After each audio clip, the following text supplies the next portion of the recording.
What's going on, folks? It's your boy Patrick here. I just wanted to do another video. This time I'm going to let you guys know what type of cars I have had in the past.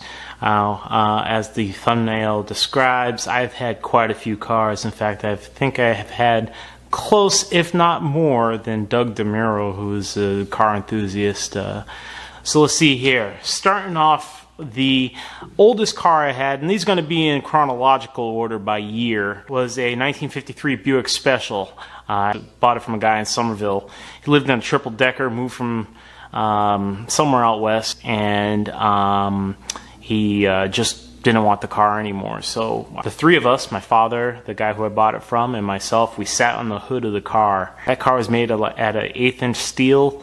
The doors on that car were solid. They were solid, as in you pull them and shut them, and the hinges on them worked really well. The latches, everything was great. Had a couple of pinholes on the roof, but it was just an amazing car. I had a straight 8 motor in it, glass containers instead of plastic containers for the fluids. So it was a really unique car. I think I bought it for $500, and I think I sold it for $800. It didn't make too much of a big profit on that one. Next car I had was a Ford F100, which is a predecessor to the Ford F150. Bought that one from a shop owner. So if you guys don't know, I used to co-own a engine repair shop in a suburb of Boston, and I wound up selling it probably around the same price. I think I sold it for like $600, so I really didn't flip it for much money. After that I got was actually a repo, or a held lien, if you will. Gentleman wanted to do some work on it, left it on my property for over 30 days, as well as we invested some money into it, and the gentleman couldn't pay us, so we basically said, it's not yours anymore, it's ours. So that was a 1972 Chevy Nova. I did the car, so it was like $800 or something like that. It wasn't nothing much to brag about. Nice car. Wish I could have kept it. Had a 4-speed transmission in it, but just we needed to get rid of it. Car after that was a car I bought off of my coworker as he was moving into an apartment complex that didn't allow him to have cars that didn't run. So that was a 1975 Buick LaSabre convertible. Big, long car. In fact, let me put a video of it up right now. This car, it ran, but it was a big car. It needed all that muscle power just to move. My beloved 1983 Chevy Camaro. It was a crossfire fuel injection originally. I dropped a very small screw. It must have been like a number 6 screw. It was a 305 motor. I put a 350 lower on it, increased the compression ratio, and that car could move. I made it carbureted too. I took off the fuel injection crap. I made it all carbureted. So that was a complete build. I've had that car. I probably owned that car for the longest, maybe about 6 years or something like that. And in fact, I sold it after I moved. So let's just say from like 2004 to like 2010 is when I had that car. Then my next car after that was a Buick Turbo T, so T-Type. The Grand National, which is the black version, and then the Turbo T, which happened to be the white version. I had the white version of it. But that car, great car. I think that one we had sold for like $6 grand, if I remember correctly. It was a collector's item. Didn't have too many miles on it. I had a 1987 Volkswagen GTI Wolfsburg edition. Got that from a coworker. She needed $300, and the car was giving her difficulty. I think she inherited the car, and so I said, "Hey, I'll take it. I'll take it from you." So the Saturn SL1 I bought from a guy in Western Massachusetts when I was living up there, and that car had I had bought it with like 40,000 miles on it, put nearly 100,000 miles on the car.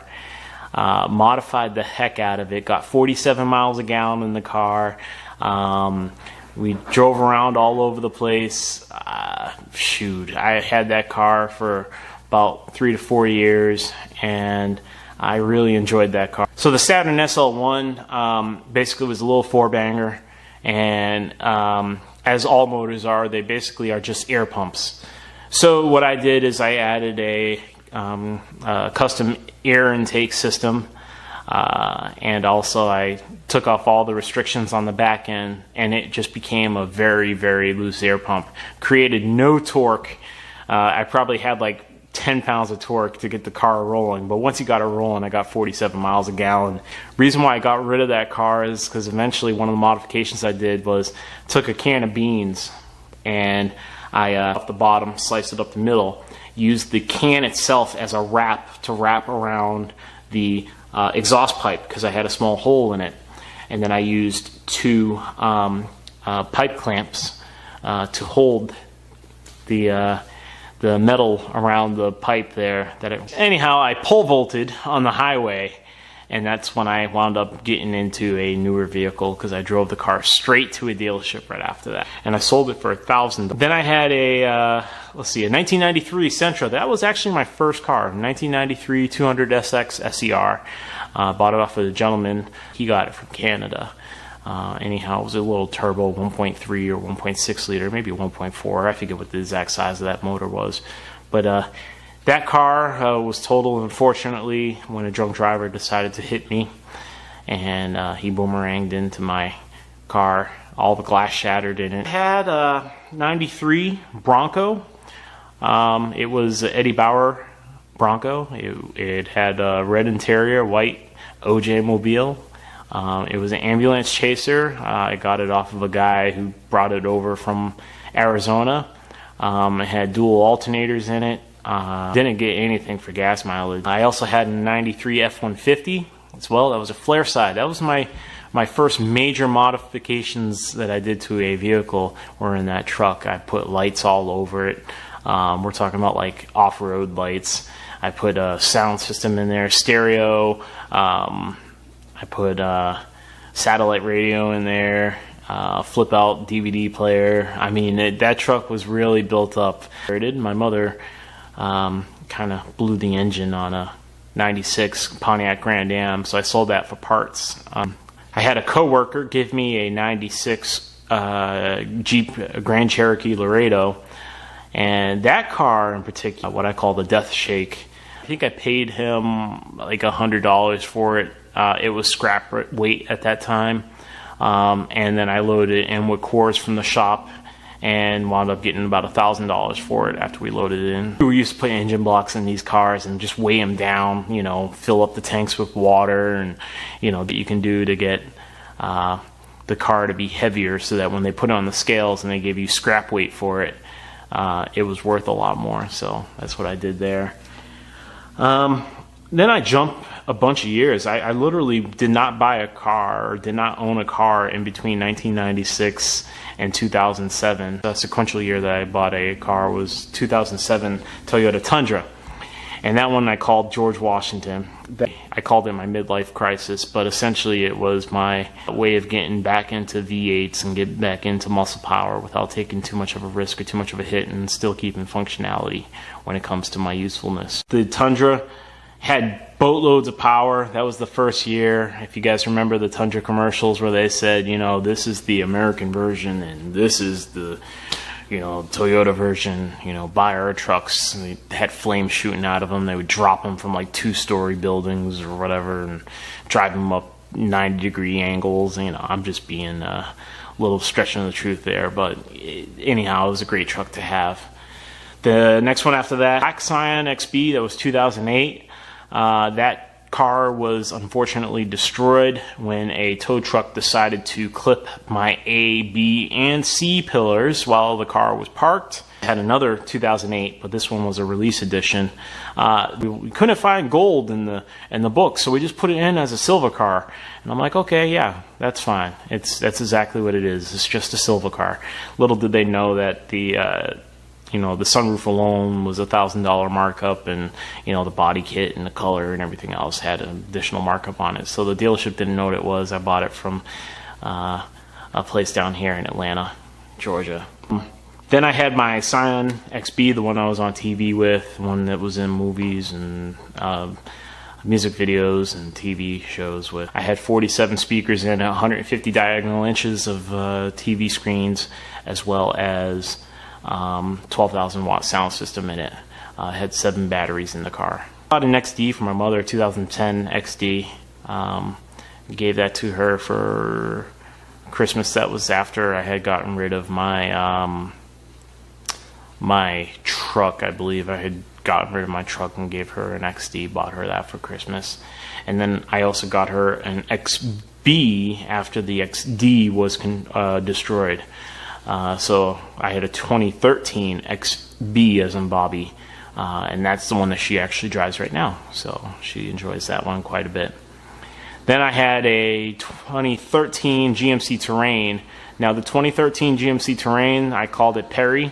It was a great vehicle to have. V6. It was not the Denali, but it had the fully loaded features in it. I really enjoyed that vehicle. Then I had a couple of SS's. I had a 2014 SS that was red, and a 2018 SS that was black. 2018 SS, I did some modifications, had it tuned, brought it up to Vengeance Racing, and had them tune it. Put headers on it by Cooks up there in Mooresville, North Carolina. I also had a 2016 Chevy Colorado diesel. That was the first year of it. I bought it thinking that it was going to last me a long time, but unfortunately that motor has a few issues that production year, or at least mine had a few gremlins that appeared, and I couldn't take it anymore. I had a torque converter replaced on it. I had the upper built on it because engine oil got into it, and the transmission was acting up in it. And I was just like, guys, this is not, you buy a vehicle to last a long time. You buy a diesel to make sure it lasts a long time. I don't need to have 3 major operations on this over the course of a year.